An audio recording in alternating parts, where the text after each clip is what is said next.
It just took one interview of former House Speaker Nancy Pelosi to shoot President Biden right in the foot. It's normal for both parties to try and pin the blame on the other. Democrats would try to pin the blame with the economy and the border crisis on Republicans. Meanwhile, Republicans will probably go back and say that Bidenomics and an open border policy is to blame. However, it's a little bit more difficult for the White House to deflect the blame given that our president is a Democrat. Now, the same goes for the Senate majority. Now, what's surprising though is that MSNBC, a primarily left-leaning news outlet, left Nancy Pelosi speechless. Look at what happened when Nancy Pelosi is faced with a logical and truthful answer. And just for context, they're talking about the job situation that we all went through during the health crisis just a few years ago. Plus, they also discuss how billions of dollars recently just got passed for foreign aid. But there are those who have real legitimate concerns about immigration, globalization, innovation, and what does that mean for their job and their family's future?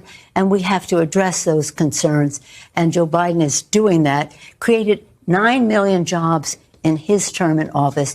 Donald Trump has the worst record of job loss of any president. So we just have to make sure people know. That was a global pandemic. He had the worst record of any president. We've had other concerns in our country. If you want to be an apologist for Donald Trump, that may be your role, but it ain't mine. And he has the worst. I don't think that anybody can accuse me of that. But let me just say, as a Speaker of the House, we put forth a $3 trillion bill. $3 trillion of investment in communities and the rest, and that stimulates the economy. I just want to ask one more question. This one's on Speaker Mike Johnson. There's talk about a motion to vacate. If there is one, would you vote to help him save his seat? Save his speakership? I'll take my lead from Hakeem Jeffries, our great leader. He was so masterful in how he did what he had to do in order for us to get this vote for Ukraine, Israel, Taiwan, all the elements of that legislation. So he's our leader and he will make a determination. So Pelosi embodies the idea of repeating the same argument but just louder, because that makes you right, doesn't it? So long as you can talk over the voices of other people. It's also amazing that this journalist was dubbed as a Trump apologist for literally saying the truth. For all we know, she might not even like Trump. But because she talked about the truth that clashed with Pelosi and the Democrats' narrative, she automatically became an apologist. That's just crazy, isn't it? And when it comes to Speaker Mike Johnson, experts are already predicting what will happen next. So Democrats will swoop in to help save his job because they're getting exactly what they want from him. Some have even gone so far as to call him a yes man to Democrats because he gave way to the $95 billion legislation for foreign aid. Meanwhile, we have veterans who are homeless right now here at home. We have people here on Social Security, SSI, SSDI, who have to pay back thousands to hundreds of thousands of dollars to the Social Security Administration because of mistakes that the administration committed. And I just want to kind of highlight this entire idea of President Biden's creating all these jobs. What they're taking credit for is the fact that jobs slowly returned after the health crisis. These were not jobs that were created as they want us to think. They existed before the pandemic. They were all lost during the pandemic and were recovered after it. The White House has even tried to push back on the truth. In the recent White House Correspondents' Dinner, President Joe Biden talked about how 8 people have already played him as a character on SNL. He then asks, who keeps saying that he's not a job creator? Warren's a great friend who's had 8 comedians play me over the years on Saturday Night Live. 8.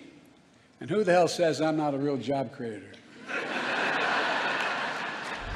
The facts state that employment under the previous administration was positive up until the economy lost more than 20 million jobs back in April 2020, which is again within the pandemic years. Pelosi and the White House want us to think that it was Trump that lost all these jobs, not a health crisis that shut the entire country and the world down that seems to happen every century or so. Critics of the former speaker says that she loves to try to always pin the blame on the former president. And the same goes for President Biden when he talks about Trump. He railed against him during the talks of illegal immigration and the border crisis. He says that this is all Trump's fault. However, even voters know what's up. So a Gallup poll shows that 56% of registered voters in the country support rounding up illegal immigrants and deporting them to their home countries. Now, I know it sounds a little bit extreme. However, there are many who are just kind of fed up with how the federal government has treated this situation. Tonight, new fallout from the crisis at the southern border. It's prompting some Democratic lawmakers to call on President Biden to do more, and a change of heart from many Americans on how to respond. Here's national correspondent Christine Frizzell. Ayuden a los niños. Those on the front lines warn it's a literal embodiment of the challenges we face as a country. A freight train carrying hundreds of migrants now speeding toward the U.S. border as local law enforcement struggles to keep up. This is my 40th year working the border in one aspect or another, and I've seen the good, the bad, and the ugly of this border, and this is the ugliest I've ever seen it. Cochise County, Arizona Sheriff Mark Daniels' concerns echoing through the halls of Congress 2,000 miles away, where 5 moderate Democrats are calling on President Biden to give the Border Patrol the same authority to immediately expel migrants that expired, lamenting, along with the president, the foreign aid package just signed into law did not include provisions for the border. This year, I proposed and negotiated and agreed to the strongest border security bill this country has ever seen. It was bipartisan. It should have been included in this bill. Former Maryland Governor Larry Hogan just back from the border in McAllen, Texas, begging Congress as a whole to stop ignoring the crisis. The Republican candidate for Senate writing in the Washington Times, this is a national security threat that leaders in both parties have failed to take seriously. And what's more, a whopping 69% of the voters said that President Biden should use his existing power to stop illegal immigration, a move that he once discussed but never acted upon. Now, just to refresh you guys' memory here, back in 2019, and due to a campaign promise from Mexican President Andres Manuel Lopez Obrador, illegal immigrants are allowed by Mexico to enter the United States. Now, this caused a spike in people coming into our country back then. Trump, who was the president at the time, threatened Lopez Obrador with tariffs until he agreed to take migrants who claimed asylum and keep them in Mexico until their cases were adjudicated. This effectively lowered the number of people that were crossing through our borders.